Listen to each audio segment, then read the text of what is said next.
This is Skip Lockwood, and you're listening to MetsMusings. I was a pitcher, a relief pitcher, a closer with the New York Mets. I have a new book out called Inside Pitch, MetsMusings. Thank you very much. This is Len and Jeff from Baseball and Barbecue. And the one place to go for New York Mets news, Past week game reviews, upcoming series previews, interviews, analysis, opinion, and what's going down on the farm. It's Mets Musings with Gary Mack. So keep the faith, stay optimistic, and let's go Mets. Mets Musings with Gary Mack. Now it's time for some New York Mets baseball talk. Here's Gary Mack bringing you the latest news and analysis from Mets Nation and the world of baseball on another edition of Mets Musings.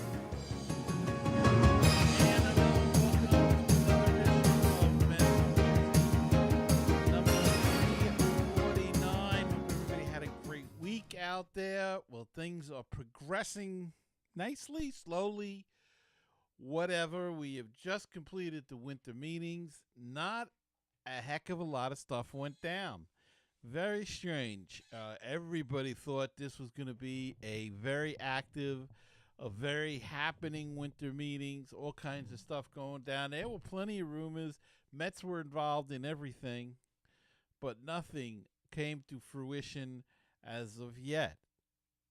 A couple of things that did happen. The Mets hired some new front office guys in different positions, analytical staff they're beginning to build, and some help for Brody Van Wagenen. Chili Davis named the hitting coach. Gary DeSarcina moves from the bench coach to third base. Glenn Sherlock moves from third base to first base. And I can't think of the guy that's hired as the bullpen coach, but I got a new bullpen coach. Jim Riggleman will be the new bench coach. You knew that already. Last week we talked about Cano. Diaz coming here for Kelenic, Dunn, Jay Bruce. And this week the Mets did make a signing at the winter meetings. Hasn't been officially announced, probably today as we record this, but Jeurys Familia is coming home. He's going to be familiar with Familia. We're all familiar with Familia. But he'll be back to set up for Edwin Diaz, and this gives the Mets a nice 1-2 punch at the end of the game. So this could be quite an interesting bullpen that Brody is trying to put together. And, of course, the Mets have been in on everybody. The big object of their affection seems to be JT Realmuto. And if you watched any of the winter meetings, that was the big talk. Where is JT Realmuto going to go? The Mets were the big suitors so far. They are very aggressive in going after him. Rumors abounded at one point that there was a three-way deal in the works with the Yankees. The Yankees would get Thor. The Mets would get Realmuto, and prospects would go to the Marlins. Same kind of deal. That fell through. Same kind of deal came about with the Marlins and the Padres and the Mets. And again, in this deal, Syndergaard would be going to the Padres. Don't know how serious or how far that deal got, as it seems to be just speculation at this time.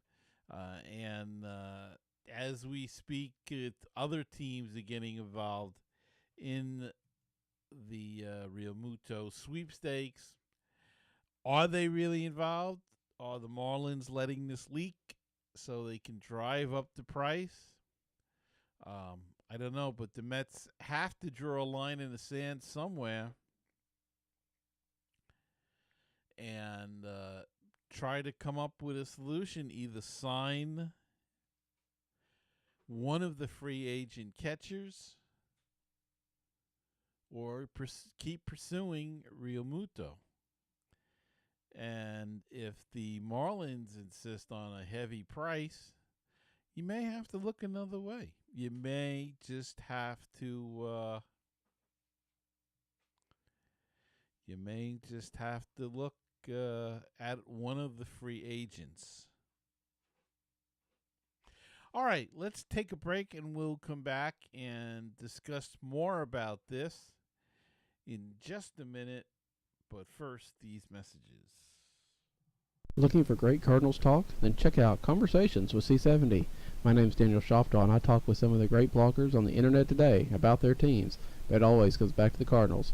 Find the latest episode on my website, www.cardinal70.com, or at baseballpodcast.net. Did you know that Baseball PhD can be heard on baseballtalkradio.com?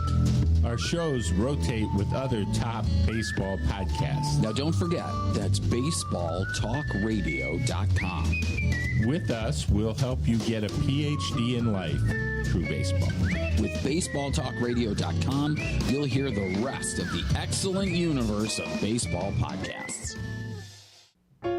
516-619-6341. That is the comment voicemail hotline if you'd like to be a part of the show. And drop us a line, leave us a comment or a voicemail, question, anything at all. Call that number, 516-619-6341. Or go to MetsMusings.com and click on that widget in the middle of the screen, and that's a speak pipe, and you can leave a voicemail right through your computer through your computer's microphone. Or if you prefer to do things the old-fashioned way, send us an email at metsmusings@gmail.com. The Facebook page is facebook.com/groups/MetsMusings, and the Twitter handle is at MetsMusings1.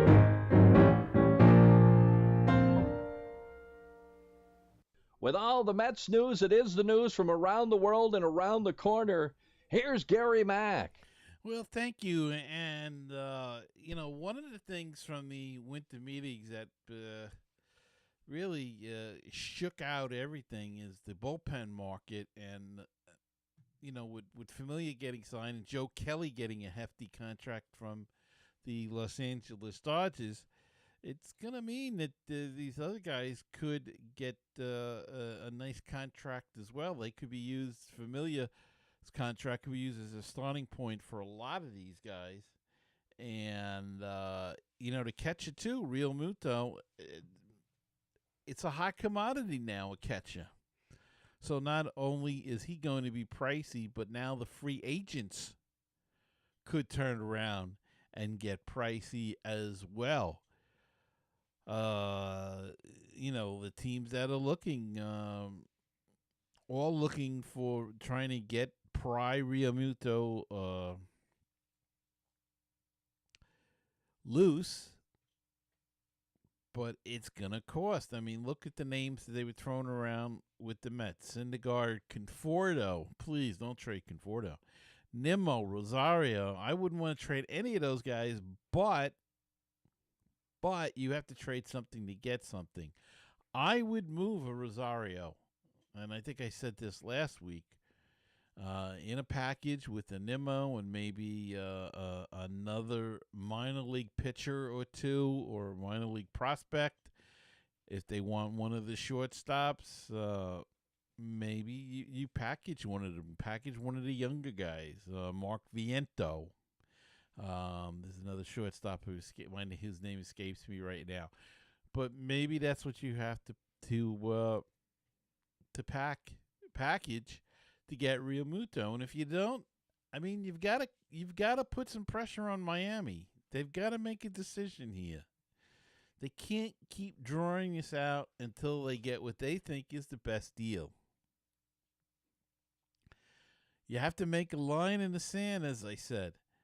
And look, if he goes somewhere else, he goes somewhere else for a less package. But you can't let this drag and let them control everything. It's not good negotiation. So what do? Well, then you have to turn on a dime and you have to sign either Grandal or Ramos or Maldonado. I'm not crazy about Grandal. I mean, the Dodgers passed him over in the postseason.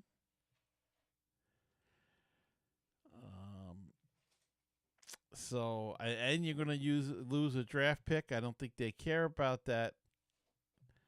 But, Ramos, he gets hurt an awful lot. So I don't know how I feel about him as well. I like Maldonado. Good defense, but no offense. And that's why I say you could afford, if you got a Real Muto and had to give up Rosario, you could afford, in my estimation, the offense he brings would make up for what Rosario would bring. Probably be more than what Rosario would bring. So you could actually afford. It's iffy, but you could afford a glove at short and a lower hitter. I don't know because we don't know what Rosario's going to do.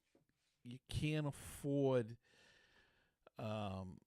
Rosario plus a weak bat behind the plate. You've got to get something. And that's why I have no qualms about trading Rosario at this point. He showed some signs, but we still don't know. And look, he could go on and be a big star somewhere else. It's not the first time it happened. Just look at Amos Otis and Ken Singleton.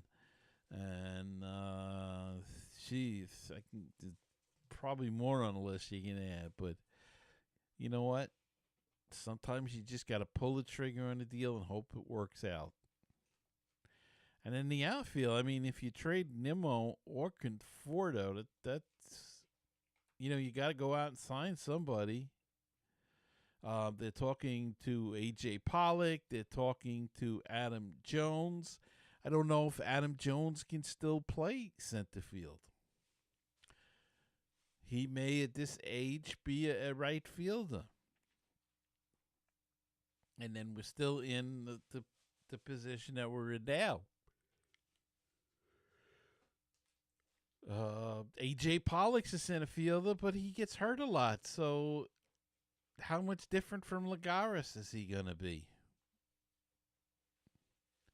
A lot of questions out there, and we're not going to be able to answer any of them.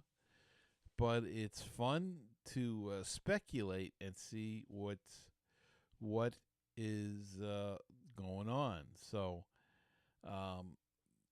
if you look at the winter meetings and what he accomplished in his first winter meetings, Brody Van Wagenen, let's see, he wanted to get a high-end relief pitcher. He took care of that by signing Jeurys Familia. Still needs a lefty or two for the bullpen. I don't think it's going to be a high echelon guy at this point in time, like an Andrew Miller or a Robertson or even an Ottavino. I think you're going to see a lower level. Maybe he brings back Blevins. Maybe they bring back Ali Perez. He didn't trade Syndergaard yet. He didn't acquire a catcher. That's still on the to-do list.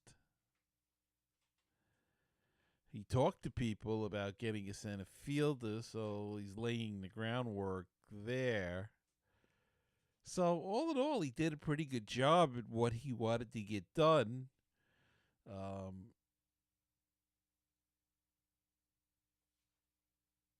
You don't always get everything done in spring training.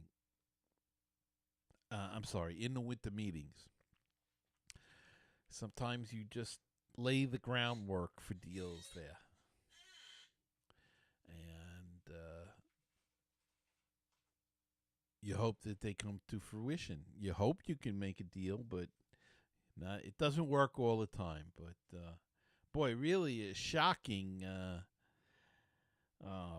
winter meetings, everybody thought something was going to go. It ended up being a big bore. Even the hosts on the MLB Network seemed to get bored there for a while. So, but they've got to fill time too, so it's really tough on them. Let's take a quick break and come back. Be a short show this week because nothing really happening. But we'll be back right after this. Baseball and BBQ, your place for interesting baseball talk, opinions, and history. Baseball and BBQ, your place for barbecue recipes, tips, and interviews from the world of barbecue. If you like baseball and if you like barbecue, then tune in to Baseball and BBQ. Find us on iTunes, Stitcher, Google Play, and BaseballTalkRadio.com, along with Mets Musings and other great baseball podcasts. 516-619-6341. That is the comment voicemail hotline if you'd like to be a part of the show. And drop us a line, leave us a comment or a voicemail, question, anything at all. Call that number, 516-619-6341. Or go to MetsMusings.com and click on that widget in the middle of the screen, and that's a speak pipe, and you can leave a voicemail right through your computer through your computer's microphone. Or if you prefer to do things the old-fashioned way, send us an email at metsmusings@gmail.com. The Facebook page is facebook.com/groups/MetsMusings, and the Twitter handle is @MetsMusings1.